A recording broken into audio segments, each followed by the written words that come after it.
Hi ನಮಸ್ಕಾರ ಎಲ್ಲರಿಗೂ welcome back to my YouTube channel. ಇವತ್ತು ಬೆಳಗ್ಗೆನೆಲ್ಲ ನಾವು ಅಂತರಗಂಗೆಗೆ ಹೋಗ್ತಾ ಇದ್ದೀವಿ. ಅಲ್ಲೂ ಯಾವ ಥರ ಇದೆ ಅಂತ ನಾನು ಈ ವ್ಲಾಗ್ ಹಂಗೆ ಕಂಟಿನ್ಯೂ ಮಾಡಿಕೊಂಡು ನಿಮ್ಮ ಜೊತೆನೂ ಶೇರ್ ಮಾಡ್ಕೊತೀನಿ. ಈಗ ನಾವು ಅಂತರಗಂಗೆಗೆ ಬಂದಿದ್ದೀವಿ. ಇವಾಗ ಇಲ್ಲಿ ಪಾರ್ಕಿಂಗ್ಗೆ ಗಾಡಿಗೆ ಟಿಕೆಟ್ ತೊಗೊಬೇಕು. ನಾವು ಈಗ ಸ್ಟಾರ್ಟ್ ಮಾಡ್ತೀವಿ ಬೆಟ್ಟ ಹತ್ತೋದಕ್ಕೆ. ಇವಾಗ ನಾವು ಅಂತರಗಂಗೆ ಕ್ಷೇತ್ರಕ್ಕೆ ಬಂದು ನೋಡಿ, ಇದೇನೆ ಅಂತರಗಂಗೆ. ಈ ಮೆಟ್ಲು ಹತ್ಕೊಂಡು ಹೋಗಬೇಕು. ಅಲ್ಲಲ್ಲಿ ರೋಡ್ ಇದೆ, ಅಲ್ಲಲ್ಲಿ ಮೆಟ್ಲಿದೆ, ಆರಾಮಾಗಿ ಹತ್ಕೊಂಡು ಹೋಗ್ಬೋದು. ಪಾರ್ಕಿಂಗ್ಗೆ 50 ರೂಪಾಯಿ ತೊಗೊತಾರೆ ಗಾಡಿಗೆ. ನಾವು ಆಟೋ ಮಾಡ್ಕೊಂಬಂದಿದ್ದು, ಆಟೋದಲ್ಲಿ ಬಂದಿದ್ದು. ಇವಾಗ ಎಲ್ಲರೂ ನಾವು ಇವಾಗ ಮೆಟ್ಲು ಹತ್ತಕ್ಕೆ ಹೋಗ್ತಾ ಇದ್ದೀವಿ. ಆರಾಮಾಗಿ ಹತ್ಬೋದು. ಅಲ್ಲ ಸುಸ್ತಾಗೋಯ್ತು ಆಗಲೇ, ಅಲ್ಲಿಂದ ಅಷ್ಟು ದೂರ ಬರೋಷ್ಟೊತ್ತಿಗೆ. ಏನಾದ್ರು ಮಾತಾಡ್ರು ಒಬ್ಬೊಬ್ರೆ. ಮಾತಾಡ್ರ ಆದರ್ಶ್, ಅಯ್ಯೋ ಪ್ರಿಯಾ ಬಂದ್ಲು. ಅಲ್ಲ ಪ್ರಿಯಾ ಬಂದ್ಲು. ಸ್ಟಾರ್ಟ್ ಮಾಡೋ ಪ್ರಿಯಾ ಬಂದು ಆದರ್ಶ್ ಹೋಟೆಲ್ ಖಾಲಿ है पानी की. दर्शन स्टार्ट ಮಾಡೋ. ಐ ಲವ್ ಯು ಕಣೆ. ಮಾರ್ಕೆಟ್ ಹೋಗಿ ತರಕಾರಿ ತಗೊಂಡ್ಲು. ಪ್ರಿಯಾ ಬಂದ್ಲು, ಮಾರ್ಕೆಟ್ ಹೋಗಿ ತರಕಾರಿ ತಗೊಂಡ್ಲು, ಕಾಸು ಕೊಟ್ಲು. ಬಸವಣ್ಣ ಹುಳ ಅಂತೀನಿ ಅಲ್ಲ, ಚಿಕ್ಕ ಬುಕ್ಕು ರೈಲು ಮೀನ ಸ್ಟೈಲು ಯಾಕೆ ಹಿಂಗೆ ಆಗ್ತಾ ಇತ್ತು. ಇವಾಗ ನಾವು ಬೆಟ್ಟ ಹತ್ತಿ ಮೇಲಕ್ಕೆ ಬಂದು ನೋಡಿ, ಇದೇ ದೇವಸ್ಥಾನನೇ. ಸುತ್ತಮುತ್ತಲು ಎಷ್ಟು ಚೆನ್ನಾಗಿದೆ ಗೊತ್ತಾ, ಎಲ್ಲ ಬೆಟ್ಟಗಳು, ದೊಡ್ಡ ದೊಡ್ಡ ಮರಗಳು, ತುಂಬಾ ಹಸಿರುವಾಗಿ ಚೆನ್ನಾಗಿತ್ತು ನೋಡಿ. ಇಲ್ಲಿ ಕಲ್ಯಾಣಿ ಏನಿದೆ, ಕಲ್ಯಾಣಿನ ಕ್ಲೀನ್ ಮಾಡಿದ್ದಾರೆ, ನೀರೇನು ಬಿಟ್ಟಿಲ್ಲ, ತುಂಬಾ ಚೆನ್ನಾಗಿದೆ. ಆಮೇಲೆ ಇಲ್ಲೇ ನೀರು ಬರುತ್ತೆ, ಬಸವಣ್ಣನ ಬಾಯಿಲಿ ನೀರು ಬರ್ತಾ ಇರುತ್ತೆ, ಅಲ್ಲೇ ಸ್ನಾನ ಮಾಡೋದು. ಇವಾಗ ನಾವು ಸ್ನಾನ ಮಾಡ್ಕೊತಾ ಇದ್ದೀವಿ. ಇದು ಸೋಪು ಶಾಂಪು ಎಲ್ಲ ಇಲ್ಲಿ ಯೂಸ್ ಮಾಡೋಂಗಿಲ್ಲ ಅಂತ ಹೇಳಿದ್ದಾರೆ. ಯಾರಾದರೂ ಹೋದರೆ ಯೂಸ್ ಮಾಡಬೇಡಿ. ಆಮೇಲೆ ಬಟ್ಟೆ ಚೇಂಜ್ ಮಾಡೋಕ್ಕೂ ಅಷ್ಟೇ ರೂಮ್ಗಳಿದೆ, ತುಂಬಾ ಚೆನ್ನಾಗಿದೆ. ಬೆಳಗಿನ ಜಾವನೇ ಬಂದರೆ ಇಲ್ಲೇ ಸ್ನಾನ ಮಾಡಿಕೊಂಡು ಎಲ್ಲ ದೇವಸ್ಥಾನ ನೋಡ್ಕೊಂಡು ಹೋಗ್ಬೋದು. ನಾವು ಬೆಳಗ್ಗೆ 7 ಗಂಟೆಗೆ ಬಂದು ಮನೆಯಲ್ಲೇ ಕೈಕಾಲು ಮುಖ ತೊಳ್ಕೊಂಡು ಇಲ್ಲೇ ಸ್ನಾನ ಮಾಡ್ಕೊಳ್ಳೋಣ ಅಂತ ಬಂದಿದ್ದು. ಈಗ ನಾವು ಸ್ನಾನ ಮಾಡ್ಕೊಂಡು ಇಲ್ಲಿ ಕಲ್ಯಾಣಿ ತಾನೇ ಗಣೇಶನ ದೇವಸ್ಥಾನ ಇದೆ, ಅಲ್ಲಿ ಕೈ ಮುಕ್ಕಂತ ಇದ್ವಿ. ಇನ್ನು ಹುಡುಗರೆಲ್ಲನೂ ಅವ್ರು ಸ್ನಾನ ಮಾಡ್ಕೊತಾ ಇದ್ರು. ನಂದು ನಮ್ಮ ಅಕ್ಕಂದಾಗಿತ್ತು. ಇಲ್ಲಿ ಬಂದು ಕೈ ಮುಕ್ಕಂತ ಇದ್ವಿ. ಈ ದೇವಸ್ಥಾನ ಬಂದು ದ್ವಾಪರ ಯುಗ ಕಾಲದಂತೆ ಈ ದೇವಸ್ಥಾನ, ಕೃಷ್ಣ ಪರಮಾತ್ಮ ಇರೋ ಈ ಕಾಲದಲ್ಲಿ ಕಟ್ಟಿಸಿರೋದಂತೆ ದೇವಸ್ಥಾನ ಇದು. ಎಲ್ಲರದು ಇವಾಗ ಸ್ನಾನ ಆಗಿತ್ತು. ಇಲ್ಲೊಂದು ಫೋಟೋ ಹಿಡ್ಕೊಂಡು ಇವಾಗ ಮುಂದಕ್ಕೆ ಬಂದರೆ ಇಲ್ಲಿ ಮೆಟ್ಲು ಹತ್ಕೊಂಡ್ಬಂದರೆ ಆಂಜನೇಯ ಸ್ವಾಮಿ ದೇವ್ರು ಸಿಗುತ್ತೆ, ಅದನ್ನು ನೀವು ನೋಡ್ಬೋದು. ಇದೇನೇ ದೇವಸ್ಥಾನ, ದಕ್ಷಿಣ ಕಾಶಿ ವಿಶ್ವೇಶ್ವರ ಸ್ವಾಮಿ ದೇವಸ್ಥಾನ. ತುಂಬಾ ಚೆನ್ನಾಗಿದೆ. ಫೋಟೋ ವಿಡಿಯೋ ಎಲ್ಲ ಇಲ್ಲಿ ತೆಗಿಯೋಂಗಿಲ್ಲ ಅಂತ ಹಾಕಿದ್ರು, ಐನೋರು ಹೇಳ್ತಾಯಿದ್ರು. ಹಂಗೂ ನಮ್ಮ ಅಕ್ಕನ ಮಗ ಹಂಗೆ ಸ್ವಲ್ಪ ಆ ಥರ ವಿಡಿಯೋ ಮಾಡ್ಕೊಂಡಿದ್ದಾನೆ. ನೀವು ದೇವ್ರ ದರ್ಶನ ಮಾಡ್ಕೊಬೋದು. ಒಳಗಡೆ ಗಣೇಶ, ಪಾರ್ವತಿ ಅಮ್ಮನವರು, ಆಮೇಲೆ ಲಿಂಗಗಳೆಲ್ಲ ಇದೆ, ಪಂಚಲಿಂಗ ಎಲ್ಲ ದರ್ಶನ ಮಾಡ್ಕೊಬೋದಾಯ್ತು. ನಾನು ಎಲ್ಲೂ ತೋರ್ಸೋಕ್ಕಾಗಿಲ್ಲ. ದೇವಸ್ಥಾನದ ಮಾಹಿತಿ ಇವಾಗ ಐನೋರು ಕೊಡ್ತಾರೆ. ಶಿವಜಿಂಬೆಯನ್ನು ಬೆತ್ತನ್ನು ಕೈಗೆ ತಗೊಂಡು ಗಂಗೆಯನ್ನು ಮಾತ್ರ ಶಿವಲಿಂಗಕ್ಕೆ ಸ್ಥಾಪನೆಯನ್ನು ಮಾಡ್ತಾರೆ. ಸ್ಥಾಪನೆಯನ್ನು ಮಾಡಿದ್ಮೇಲೆ ಆ ಗಂಗೆ ಶಿವನ ಕೆಳಭಾಗದಲ್ಲಿ ಕಾಣಿಸುತ್ತೆ. ಅದು ಪ್ರತೀತಿ ಇರೋದಿಲ್ಲ, ಯಾಕಂದರೆ ಋಷಿ ಮೂಲ, ನದಿ ಮೂಲ ಅದೆಲ್ಲ ದೈವ ರಹಸ್ಯ. ಆದ್ದರಿಂದ ಯಾರಿಗೂ ಕೇಳೋದಿಲ್ಲ, ಯಾರಿಗೂ ಕಾಣಿಸೋದಿಲ್ಲ. ಆದ್ದರಿಂದ ದೇವರಿಗೆ ಬಲಭಾಗದಲ್ಲಿ ನಂದಿ ಬಾಯಲ್ಲಿ ಬರುವಾಗೆ, ನಂದಿ ಹುಕ್ಕುಳಿಂದ ಬರುವಾಗೆ, ಮಧ್ಯದಲ್ಲಿ ಬರ್ತಿರೋದು ವಿಷ್ಣುಪಾದ.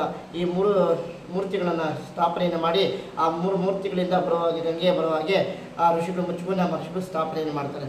ಈ ಗಂಗೆ ಸದಾಕಾಲ ದೇವರಿಗೆ ಅಭಿಷೇಕಕ್ಕೆ ಉಪಯೋಗ ಆಗಲಿ, ಸದಾಕಾಲ ಇದೇ ರೀತಿ ಹರಿತಾ ಇರಲಿ ಅಂತ ಆ ಗಂಗೆಯನ್ನು ಸ್ಥಾಪನೆಯನ್ನು ಮಾಡ್ತಾರೆ. ಯಾವ ಕಡೆಯಿಂದ ಬರುತ್ತೆ, ಹೇಗೆ ಬರುತ್ತೆ ಯಾರಿಗೂ ಗೊತ್ತಾಗೋದಿಲ್ಲ. 4 ವರ್ಷ ಮಳೆಯಲ್ಲಿ ಸದಾಕಾಲ ಬರುತ್ತೆ ಅಂತ ಹೇಳ್ತಾರೆ. ಯಾರಿಗೂ ಕಾಣದೆ ಕಾಶಿಯಿಂದ ಅಂತರ ಭಾಗದಿಂದ ನೀರು ಬರೋದಕ್ಕೆ ಅಂತರಗಂಗೆ ಹೆಸರು. ಈ ಕ್ಷೇತ್ರ ದಕ್ಷಿಣ ಭಾರತದಲ್ಲಿ ಇರೋದಕ್ಕೋಸ್ಕರ ದಕ್ಷಿಣ ಕಾಶಿ ಕ್ಷೇತ್ರ ಅಂತ ಹೆಸರು. ದಕ್ಷಿಣ ಭಾರತದಲ್ಲಿ ಯಾವ್ಯಾವ ಕ್ಷೇತ್ರ ಶಿವನ ಕ್ಷೇತ್ರಗಳಿರುತ್ತೋ ಅದೆಲ್ಲ ದಕ್ಷಿಣ ಕಾಶಿ ಅಂತಲೇ ಕರೀತಾರೆ. ಗೋಕರ್ಣ ಆಗ್ಬೋದು, ನಂಜನಗೂಡು ಆಗ್ಬೋದು, ಮುರುಡೇಶ್ವರ ಆಗ್ಬೋದು, ಈ ಥರ ಯಾವ್ಯಾವ ಕ್ಷೇತ್ರಗಳಿರುತ್ತೋ ಅದೆಲ್ಲ ದಕ್ಷಿಣ ಕಾಶಿ ಅಂತಲೇ ಕರೀತಾರೆ. ಇದು ದಕ್ಷಿಣ ಭಾರತದಲ್ಲಿರೋಕ್ಕೋಸ್ಕರ ದಕ್ಷಿಣ ಕಾಶಿ ಕ್ಷೇತ್ರ ಅಂತರಗಂಗೆ ಹೆಸರು. ಇದಕ್ಕೆ ಪಂಚಲಿಂಗ ಕ್ಷೇತ್ರ ಅಂತ ಹೆಸರು. ತಲಕಾಡಿನಲ್ಲಿ ಒಂದೊಂದು ಶಿವನ ದೇವಸ್ಥಾನ 1 ಕಿಲೋಮೀಟರ್ 1 ಮೈಲಿ ದೂರದಲ್ಲಿರುತ್ತೆ. ಇಲ್ಲಿ ಏಕಕಾಲಕ್ಕೆ ಪಂಚಲಿಂಗ ದರ್ಶನ ಮಾಡ್ಬೋದು ಅಂತ ಪಂಚಲಿಂಗ ಕ್ಷೇತ್ರ ಅಂತ ಹೆಸರು. ಈ ಸ್ಥಳಕ್ಕೆ ಈ ಬೆಟ್ಟ, ಈ ಪರ್ವತ ಇಲ್ಲಿಂದ ಹಿಡಿದು ನರಸಾಪುರದವರೆಗೂ ಒಂದೇ ಬೆಟ್ಟ. ದೂರದಿಂದ ನೋಡಿದಾಗ ಈ ಬೆಟ್ಟ 100 ಕೊಂಬುಗಳಂಗೆ ಕಾಣಿಸುತ್ತೆ. ಆದ್ದರಿಂದ ಇದನ್ನು ಶತಶೃಂಗ ಪರ್ವತ ಅಂತ ಕರೀತಾರೆ. ಶತ ಅಂದರೆ 100, ಶೃಂಗ ಅಂದರೆ ಕೊಂಬು ಅಂತ. ಶತಶೃಂಗ ಪರ್ವತ ದಕ್ಷಿಣ ಕಾಶಿ ಕ್ಷೇತ್ರ ಅಂತರಗಂಗೆ ಹೆಸರು. ದೇವ್ರ ದರ್ಶನ ಮಾಡ್ಕೊಂಬಂದು ದೇವಸ್ಥಾನ ಪಕ್ಕದಲ್ಲೇ ಇದಿರೋದು. ಇದನ್ನೇ ಅಂತರಗಂಗೆ ಅನ್ನೋದು. ಈ ನೀರು ಎಲ್ಲಿಂದ ಬರುತ್ತೆ ಅಂತ ಇದುವರೆಗೂ ಯಾರೂ ಕಂಡುಹಿಡಿಯೋಕ್ಕಾಗಿಲ್ವಂತೆ. ಮಳೆಗಾಲದಲ್ಲಾದರೆ ಬಸವಣ್ಣನ ಬಾಯಿಲೆಲ್ಲ ನೀರು ಬರ್ತಾ ಇರುತ್ತೆ. ಇವಾಗ ಬೇಸಿಗೆಗಾಲ ಇರೋದ್ರಿಂದ ನೀರು ಕಮ್ಮಿ ಆಗಿದೆ, ಮಧ್ಯದ ಭಾಗದಿಂದ ಬರ್ತಾ ಇದೆ. ಬಸವಣ್ಣನ ಬಾಯಿಲೆಲ್ಲ ಸ್ವಲ್ಪನೇ ಹನಿತಾ ಇತ್ತು. ಆಮೇಲೆ ಈ ನೀರಿಂದ ಏನಾದ್ರು ಸ್ನಾನ ಮಾಡೋದ್ರಿಂದ ನಮ್ಮ ದೇಹದ ಸಮಸ್ಯೆ ಏನೇ ಇದ್ರೂ ಹೋಗುತ್ತೆ ಅಂತ ಹೇಳ್ತಾರೆ. ಆ ಥರ ಇಲ್ಲಿ ಪದ್ಧತಿ, ನಂಬಿಕೆ ಇದೆ. ಕುಡಿಯೋಕ್ಕೂ ಅಷ್ಟೇ ಇಲ್ಲಿಂದನೇ ನೀರು ತೊಗೊಂಡೋಗ್ತಾರೆ. ಇಲ್ಲಿಂದ ನೀರು ಬರೋದು ಹಿಂಗೆ ಕೆಳಗೆ ಬೀಳ್ತಾ ಇರುತ್ತಲ್ಲ, ಇಲ್ಲೇ ನಾವು ಆವಾಗಲೇ ಸ್ನಾನ ಮಾಡಿದ್ದು ನೀವು ನೋಡ್ಬೋದು. ಇವಾಗ ದರ್ಶನ ಎಲ್ಲ ಮಾಡಿಕೊಂಡು ಇವಾಗ ಹೋಗ್ತಾ ಇದ್ದೀವಿ. ಚೆನ್ನಾಗಿ ತಿಳಿಸ್ಕೊಟ್ರು ಏನಾದ್ರು ಮಾಹಿತಿ ಎಲ್ಲನೂ ಅನಿಸುತ್ತೆ. ಎಲ್ಲರಿಗೂ ಕಾಶಿ ವಿಶ್ವೇಶ್ವರ ಸ್ವಾಮಿದು ಅಂತರಗಂಗೆದು ಮಾಹಿತಿ ಗೊತ್ತಾಯಿತು ಅಂತ ಅಂದ್ಕೊತೀನಿ. ಅವ್ರದ್ದು ಕಾಂಟ್ಯಾಕ್ಟ್ ನಂಬರೂ ನಾನು ಹಾಕಿರ್ತೀನಿ. ನೀವು ಇಲ್ಲಿಗೆ ಬರಬೇಕು ಅಂತ ಅಂದರೆ ಅವ್ರ ಮಾಹಿತಿ ತಿಳ್ಕೊಂಡು ನೀವು ಬರ್ಬೋದು. ಎಲ್ಲ ಥರನೂ ಅನುಕೂಲ ಇದೆ ಇಲ್ಲಿ ಸ್ನಾನಕ್ಕೆ ಆಗಲಿ ಎಲ್ಲನೂ. ಆಮೇಲೆ ಶಾಂಪು ಸೋಪೆಲ್ಲ ಯೂಸ್ ಮಾಡೋಕ್ಕೆ ಹೋಗಬೇಡಿ. ನೀರು ಅಷ್ಟೇ ತುಂಬಾ ಬರ್ತಾಯಿದೆ, ಚೆನ್ನಾಗಿದೆ. ಜನನೂ ಏನು ಕಮ್ಮಿನೇ ಇದ್ದರು ಇವತ್ತು. ಯಾರ್ಯಾರು ಈ ವಿಡಿಯೋ ನೋಡ್ತಾ ಇದ್ದೀರೋ ನನ್ನ ಚಾನಲ್ನ ಸಬ್ಸ್ಕ್ರೈಬ್ ಮಾಡಿಕೊಂಡು ನಂಗೆ ಸಪೋರ್ಟ್ ಮಾಡಿ ಅಂತ ಕೇಳ್ಕೊತಾ ಇದ್ದೀನಿ. ಎಲ್ಲರಿಗೂ ಇಷ್ಟ ಆಯಿತು ಈ ವ್ಲಾಗು ಅಂತ ಅಂದ್ಕೊತೀನಿ. ಆಮೇಲೆ ಇಲ್ಲಿ ಮಳೆಗಾಲದಲ್ಲಿ ಬಂದರೆ ತುಂಬಾ ಚೆನ್ನಾಗಿರುತ್ತೆ, ಫಾಲ್ಸ್ಗಳು ಹರಿತಾ ಇರುತ್ತೆ. ಅದು ವಿಡಿಯೋ ನಮ್ಮ ಹತ್ರ ಹಳೆ ವಿಡಿಯೋ ಇಲ್ಲ ಅನಿಸುತ್ತಲ್ಲ ಅಕ್ಕ, ಫೋಟೋ ನಾನು ಫೋಟೋ ಹಾಕ್ತೀನಿ ಯಾವ ಥರ ನೀರು ಹರಿತಾ ಇರುತ್ತೆ ಅಂತ. ತುಂಬಾ ಚೆನ್ನಾಗಿರುತ್ತೆ ಮಳೆಗಾಲದಲ್ಲಿ ಬಂದರೆ. ಇಷ್ಟು ಅಲ್ಲಲ್ಲಿ ಚಿಕ್ಕ ಚಿಕ್ಕ ದೊಡ್ಡ ಫಾಲ್ಸ್ ಅಲ್ಲ, ಚಿಕ್ಕ ಫಾಲ್ಸು. ಆಡೋಕ್ಕೆಲ್ಲ ಮಕ್ಕಳನ್ನೆಲ್ಲ ಕರ್ಕೊಂಬಂದರೆ ತುಂಬಾ ಎಂಜಾಯ್ ಮಾಡ್ಕೊಂಡು ಹೋಗ್ಬೋದು, ಅಷ್ಟು ಚೆನ್ನಾಗಿರುತ್ತೆ ಇಲ್ಲಿ. ನಾವು ಎಷ್ಟೋ ಸಲ ಬಂದಿದ್ದೀವಿ, ಆದರೆ ನನ್ನ ಹತ್ರ ಆ ವಿಡಿಯೋಗಳಿಲ್ಲ. ಆದರೆ ಹಂಗೆ ಆರಾಮಾಗಿ ಎಲ್ಲರೂ ಭೇಟಿ ಕೊಡ್ಬೋದು. ಒಂದು ಸಲ ಹೋಗಿ ಅಂತ ನಾನು ಹೇಳ್ತೀನಿ. ಯಾಕಂದರೆ ಒನ್ ಡೇ ಪ್ಲ್ಯಾನಿಂಗ್ ಎಲ್ಲಿ ಹೋಗಬೇಕು ಅಂತ ಅಂದರೆ ಈ ಥರ ಮಕ್ಕಳನ್ನ ಕರ್ಕೊಂಬಂದರೆ ಟ್ರೆಕ್ಕಿಂಗ್ ಥರನೂ ಆಗುತ್ತೆ. ಅಂತರಗಂಗೆಗೆ ಬಂದರೆ ಕೋಲಾರಮ್ಮನ ದೇವಸ್ಥಾನ ಮಾತ್ರ ತುಂಬಾ ಚೆನ್ನಾಗಿದೆ ನೋಡೋದಕ್ಕೆ. ಅದಂತೂ ಎಷ್ಟು ಚೆನ್ನಾಗಿದೆ ದೇವಸ್ಥಾನ ಅಂದರೆ, ಆದರೆ ಅಲ್ಲಿ ವಿಡಿಯೋ ಏನೂ ಮಾಡೋಂಗಿಲ್ಲ ದೇವಸ್ಥಾನದೊಳಗೆ. ಆಮೇಲೆ ಸೋಮನೇಶ್ವರ ದೇವಸ್ಥಾನನೂ ಇದೆ, ನಲಗಂಗಮ್ಮನ ದೇವಸ್ಥಾನ, ತುಂಬ ದೇವಸ್ಥಾನ ಇದೆ ಕೋಲಾರದಲ್ಲಿ ನೋಡೋದಕ್ಕೆ. ಎಲ್ಲ ದೊಡ್ಡ ದೇವಸ್ಥಾನ ಇಲ್ಲಿರೋದು ನೋಡ್ಬೋದು. ಎಲ್ಲ ಈಗ ನಮ್ಮ ಹುಡುಗರು ಬಂದು ನೋಡಪ್ಪ ಮಜ್ಜಿಗೆ ಕುಡಿತಾವ್ರೆ ಎಲ್ಲನೂ ಇಲ್ಲಿ ಬಂದು. ಏನು ಬೇಕೋ ತಗೊಳ್ರಪ್ಪ ಎಲ್ಲನೂ. ಬಿಸಿ ಇದೆಯಾ? ಬಜ್ಜಿ ಐತಂತೆ. ಹಾಂ, ಎಲ್ಲ ಮಜ್ಜಿಗೆ ಬಜ್ಜಿ ಕುಡಿತಾರೆ. ಆಮೇಲೆ ಇಲ್ಲಿ ಅಂಗಡಿ ಇದೆ ಹೋಗ್ತಾನೆ, ಅಲ್ಲಿ ಎಲ್ಲನೂ ಸಿಗುತ್ತೆ, ಸ್ನ್ಯಾಕ್ಸ್ ಎಲ್ಲನೂ ತೊಗೊಬೋದು. ಆರಾಮಾಗಿದೆ, ಬಂದು ಒನ್ ಡೇ ಟ್ರಿಪ್ ಮಾಡ್ಕೊಂಡು ಹೋಗ್ಬೋದು ಎಲ್ಲರೂ. ಚೆನ್ನಾಗಿದೆ. ಸ್ನಾನ ಮಾಡಿದ್ರೆ ಬರ್ರಿ, ಸ್ನಾನ ಮಾಡ್ಕೊಂಡು ಹೋಗ್ರಿ. ಹಾಂ, ಅದೇ ಹೇಳಿದ್ದೀನಿ, ಬೆಳಗಿನ ಜಾವನೆ ಬಂದರೆ ಸ್ನಾನ ಮಾಡಿಕೊಂಡು ಇಲ್ಲೇ ಬರೋ ದೇವಸ್ಥಾನ ಎಲ್ಲ ದರ್ಶನ ಮಾಡ್ಕೊಬೋದು. ನೋಡಿ ಎಲ್ಲ ಥರನೂ ಚಳಿ ಆಗುತ್ತೆ, ಸ್ನಾನ ಮಾಡ್ತಾ ಇರಬೇಕಾಗ್ತಾ ಇರ್ತದೆ. ಸಿಗುತ್ತೆ. ಏನೇನು ತೊಗೊಂಡ್ರು? ಓ, ಮಾವಿನಕಾಯಿ ತೊಗೊಂಡ್ರೇನೋ? ಬೆಳಗ್ಗೆನೆ ಮಾವಿನಕಾಯಿ ತಿಂಡಿ ತಿಂದಿಲ್ಲ ಏನಿಲ್ಲ ಅಕ್ಕ. ಏನು ಬಜ್ಜಿ ಅಕ್ಕ ಇರೋದು? ಮೆಣಸಿನ್ಕಾಯಿದೇನೆ, ಕ್ಯಾರೆಟ್ ಮಸಾಲೆ ಹಾಕ್ಕೊಡ್ತೀರಾ? ಹಾಂ, ಕೊಡಿ. ಎಷ್ಟಕ್ಕ ಒಂದು ಪ್ಲೇಟು? 40 ಒಂದು ಪ್ಲೇಟ್ ತಕೊಂಡ್ರೆ 3-4 ಜನ ತಿನ್ಬೋದು. ಹಾಂ, ಕೊಡಿ ಒಂದು. ಇನ್ನೇನು ಹೇಳಿದ್ದೀರಪ್ಪ?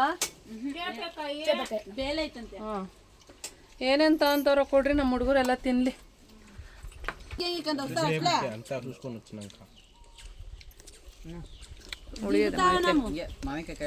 సరే ఇంటికి పదండి ఇంకేం పాపం ఏ ಮನೆಗೆ ನಡಿ ಅಂತ ಬಿಡು ಕೊಡೋಲ್ಲ ತಿಂಡಿ. ಬೆಳಗ್ಗೆನೆ ಖಾಲಿ ಹೊಟ್ಟೆಗೆ ಮಾವಿನಕಾಯಿ. ಸೋಮವಾರನೇ ಬರ್ತೀನಿ ಗುರು, ಕಾಲೇಜ್ ಐತೆ. ಎಲ್ಲ ಅರ್ಧ ಕಟ್ ಮಾಡಿಸ್ಕೊಡ್ರಿ, ಇಲ್ಲ ಅಂದ್ರೆ ಬರುತ್ತಾ?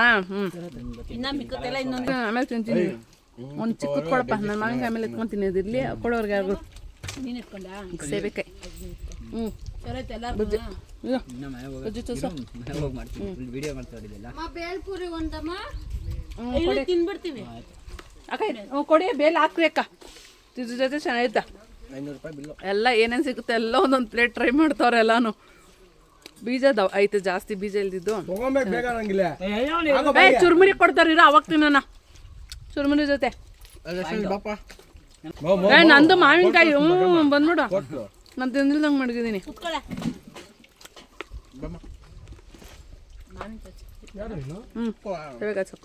ತಿನ್ನ ಸಾಕಮ್ಮ, ಜಾಸ್ತಿ ತಿನ್ನ. ಕೆಮ್ಮಂದ್ಬಿಟ್ರೆ ಆಮೇಲೆ ಈಗಲೇ ತಣ್ಣೀರು ಸ್ನಾನ. ಚೆನ್ನಾಗಿದೆ ಮಾವಿನಕಾಯಿ, ಸೇಬೆಕಾಯಿ, ಬಜ್ಜಿ ಎಲ್ಲ. ಈಗ ಚುರುಮುರಿ ತೊಗೊತಾ ಇದ್ದೀವಿ. ಚುರುಮುರಿ ಬಂತು, ಚುರುಮುರಿ ಎಲ್ಲ ತೋರಿಸು. ಚುರುಮುರಿ ನಂಗೆ ಇಲ್ಲಿ ದರ್ಶನ ಚುರುಮುರಿ ತೋರಿಸು. ಎಲ್ಲರೂ ಮಾಡ್ಕೊಳ್ಳಿ, ತಿನ್ಕೊಳ್ಳಿ, ಮಜಾ ಮಾಡ್ಕೊಳ್ಳಿ. ಏನ ಇವ್ರು ತಿಂದ್ರು ಕಣಕ್ಕ ಇರಕ್ಕ ಹೇಳ್ತಾರೆ. ಚೆನ್ನಾಯ್ತೇನ್ರ? ತಿಂದೆ ಕ್ಯಾರೆಟ್ ಅಂತದೇ ಸಿಕ್ತಮ್ಮ.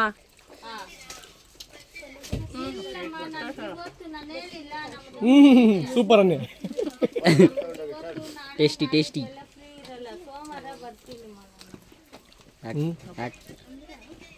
ಹಿಂಗೇನೋ ಅಂದ್ರೆ ಏನಾದ್ರು ಬರ್ರಿ ಎಲ್ಲಾರು ಇಲ್ಲಿಗೆ ಹೇಳ್ಬೇಕು, ಕೊಡ್ಬೇಕು ರಿವ್ಯೂ ಒಂದು. 10 ನಿಮಿಷ ತಿಂದ್ರೆ 20 ನಿಮಿಷ ಕಾಸೋಗುತ್ತೆ. ಈಗ ನಾವು ಬೆಟ್ಟ ಇಳಿದು ಕೆಳಗೆ ಬರ್ತಾ ಇದ್ದಂಗೆ ತುಂಬ ಅಂಗಡಿಗಳಿದೆ, ತಿಂಡಿ ವ್ಯವಸ್ಥೆ ಎಲ್ಲ ಇಲ್ಲಿದೆ, ಅಂಗಡಿಗಳು ತುಂಬಾ ಇದೆ. ತಿಂಡಿ ಎಲ್ಲ ಇಲ್ಲೇ ಮಾಡ್ಕೊಬೋದು. ಇವಾಗ ನಾವೆಲ್ಲ ತಿಂದ್ಬಿಟ್ಟು ಸ್ನ್ಯಾಕ್ಸ್ ಎಲ್ಲ ತಿಂಡಿ ಎಲ್ಲ ತಿಂದು ಇಲ್ಲೂ ಕೆಳಗಡೆ ಒಂದು ದೇವಸ್ಥಾನ ಇದೆ, ಅಲ್ಲಿಗೆ ಬಂದಿದ್ವಿ. ಇಲ್ಲಿ ಲಿಂಗಗಳನ್ನ ಪ್ರತಿಷ್ಠಾಪನೆ ಮಾಡಿದ್ದಾರೆ, 501 ಲಿಂಗಗಳಿದೆ. ಆಮೇಲೆ ಮುಂಚೆ ಇಲ್ಲಿ ಜಿಂಕೆಗಳೆಲ್ಲ ಪ್ರಾಣಿಗಳಿದ್ದೋ, ಇವಾಗ ಯಾವುದೂ ಇಲ್ಲ ಇವಾಗ. ಆಮೇಲೆ ಇಲ್ಲೂ ಈಶ್ವರನ ದೇವಸ್ಥಾನ ಇದೆ, ಅದು ನೋಡ್ಬೋದಾಯಿತು. ಇನ್ನೂ ಅದು ಕ್ಲೋಸ್ ಮಾಡಿದ್ರು, ಇನ್ನೂ 8:30 ಆಯಿತು, ಟೈಮು ಇನ್ನೂ ಓಪನ್ ಆಗಿರಲಿಲ್ಲ. ನಾವೀಗ ಇಲ್ಲಿಂದ ಎಲ್ಲ ಮುಗಿಸ್ಕೊಂಡು ಕೋಲಾರಮ್ಮನ ದೇವಸ್ಥಾನಕ್ಕೆ ಹೋಗ್ತಾ ಇದ್ದೀವಿ. ನೋಡಿದ್ದೇನೆ ಕೋಲಾರಮ್ಮನ ದೇವಸ್ಥಾನ ತುಂಬಾ ಚೆನ್ನಾಗಿದೆ. ಕೋಲಾರಮ್ಮನ ದೇವಸ್ಥಾನ ಮಾತ್ರ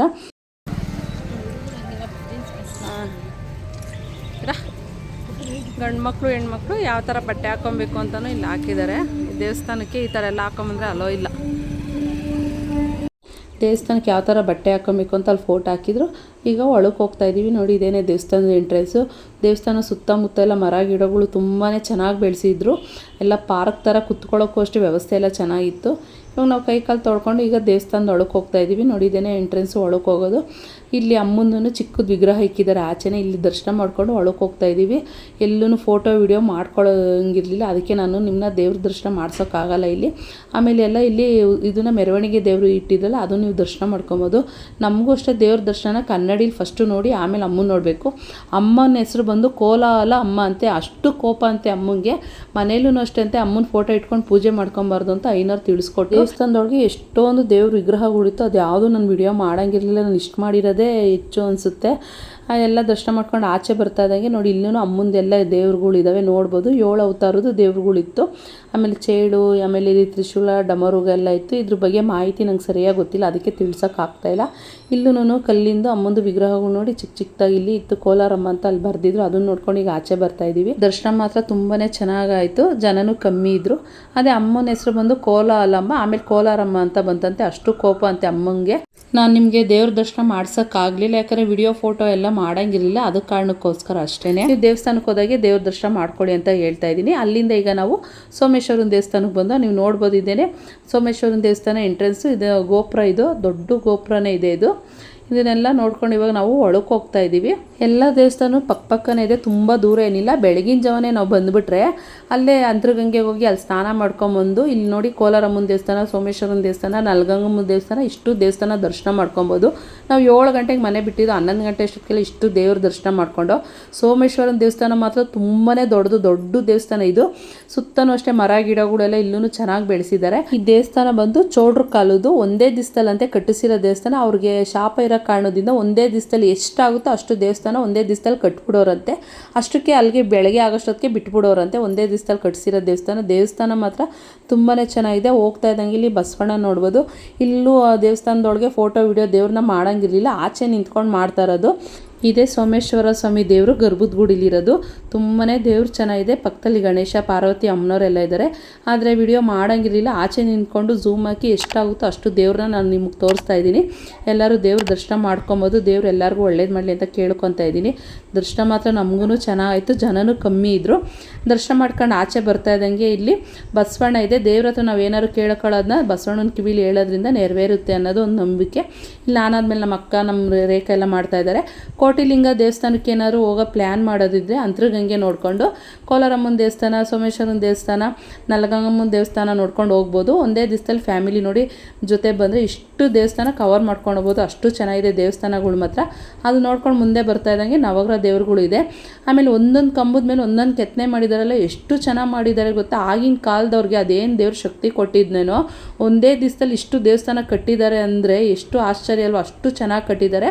ಅಷ್ಟು ಬಿಸಿಲಲ್ಲೆಲ್ಲ ಓಡಾಡ್ಕೊಂಬಂದ್ವಾ, ಒಳಗೆ ಬರ್ತಾ ಇದ್ದಂಗೆ ದೇಹ ಪೂರ್ತಿ ತಣ್ಣಗಾಯಿತು. ಅಷ್ಟು ಕೋಲ್ಡ್ ಇದೆ ದೇವಸ್ಥಾನ, ತುಂಬಾ ಚೆನ್ನಾಗಿದೆ. ಕೋಲಾರಕ್ಕೆ ಬಂದವರು ಯಾರು ಇಷ್ಟು ದೇವಸ್ಥಾನಗಳನ್ನ ಮಿಸ್ ಮಾಡ್ಕೊಬೇಡಿ. ಇವಾಗ ಇಲ್ಲಿಂದ ನಾವು ನಲಗಂಗಮ್ಮ ದೇವಸ್ಥಾನಕ್ಕೆ ಹೋಗ್ತಾ ಇದ್ದೀವಿ. ನೋಡಿ ಇದೇನೆ ನಲಗಂಗಮ್ಮನ ದೇವಸ್ಥಾನ, ತುಂಬಾ ಚೆನ್ನಾಗಿದೆ. ಈ ದೇವಸ್ಥಾನನೂ ಅಷ್ಟೇ. ಆಚೆನೇ ದೇವ್ರದ್ದು ವಿಗ್ರಹ ನೋಡಿ ಈ ಥರ ಕಟ್ಟಿಸಿದ್ದಾರೆ. ತುಂಬ ಎತ್ತರವಾಗಿ ಎಷ್ಟು ಹೈಟ್ ಇದೆ ಗೊತ್ತಾ, ತುಂಬಾ ಚೆನ್ನಾಗಿದೆ. ಆಮೇಲೆ ಪೂಜೆ ಸಾಮಾನೆಲ್ಲ ಇಲ್ಲೇ ಸಿಗುತ್ತೆ. ಎಲ್ಲ ದೇವಸ್ಥಾನದ ಹತ್ರನೂ ಅಷ್ಟೇ, ಅಲ್ಲಲ್ಲೇ ಪೂಜೆ ಸಾಮಾನು ಸಿಗುತ್ತೆ. ನೋಡಿ ಇವಾಗ ದೇವಸ್ಥಾನ ಎಂಟ್ರೆನ್ಸ್ ಇದ್ದೇನೆ. ಬೆಳಗ್ಗೆ 5:30 ಓಪನ್ ಆದರೆ ಅದು 8:30ವರೆಗೂ ಇದು ತೆಗ್ದಿರುತ್ತಂತೆ. ನೋಡಿ ಇವಾಗ ನೀವು ದೇವ್ರ ದರ್ಶನ ಮಾಡ್ಕೊಬೋದು. ಇದೇ ನಲಗಂಗಮ್ಮ ತಾಯಿ ದೇವರು. ಎಲ್ಲರಿಗೂ ದೇವ್ರು ಒಳ್ಳೇದು ಮಾಡಲಿ ಅಂತ ಕೇಳ್ಕೊತೀನಿ. ಆಮೇಲೆ ನಮ್ಮ ದೊಡ್ಡಮ್ಮ ಇದ್ದಾರಲ್ಲ, ಅವ್ರ ಕಡೆ ರಿಲೇಷನವರೆಲ್ಲ ಅಂದರೆ ವರ್ಷಕ್ಕೊಂದ್ಸಲ ದೀಪಗಳು ಅಂದರೆ ಆರತಿಗಳು ಮಾಡಿಬಿಟ್ಟು ಮರಿ ಹೊಡಿತಾರೆ. ತುಂಬಾ ಜೋರಾಗಿ ಮಾಡ್ತಾರೆ. ದರ್ಶನ ಮಾಡ್ಕೊಂಡು ಒಳಗೆ ಬರ್ತಾ ಇದ್ದಂಗೆ ಇಲ್ಲಿ ನಾಗರು ಕಲ್ಲುಗಳ್ನ ಪ್ರತಿಷ್ಠಾಪನೆ ಮಾಡಿದ್ದಾರೆ. ಇಲ್ಲೂ ನಾಗರು ದೇವ್ರುಗಳು ನೋಡ್ಬೋದು. ಎಲ್ಲ ಪೂಜೆ ಮಾಡಿ ಮೊಸರನ್ನ ಎಡೆ ಹಾಕ್ತಾಯಿದ್ರು. 1000 ವರ್ಷ ಇತಿಹಾಸ ಇದೆಯಂತೆ ಈ ದೇವಸ್ಥಾನಕ್ಕೂ. ತುಂಬಾ ಚೆನ್ನಾಗಿ ದರ್ಶನ ಆಯಿತು. ಇವತ್ತು ಎಲ್ಲ ದೇವಸ್ಥಾನದಲ್ಲೂ ಅಷ್ಟೇ ತುಂಬ ಚೆನ್ನಾಗಿ ದರ್ಶನ ಆಯಿತು. ಕೋಲಾರಕ್ಕೆ ಬಂದವರು ಯಾರು ಇಷ್ಟು ದೇವಸ್ಥಾನ ಮಿಸ್ ಮಾಡ್ಕೊಂಬಿಡಿ, ಅಷ್ಟು ಚೆನ್ನಾಗಿದೆ ದೇವರು.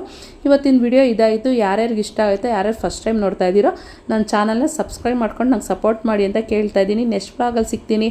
ಬಾಯ್ ಎಲ್ಲರಿಗೂ.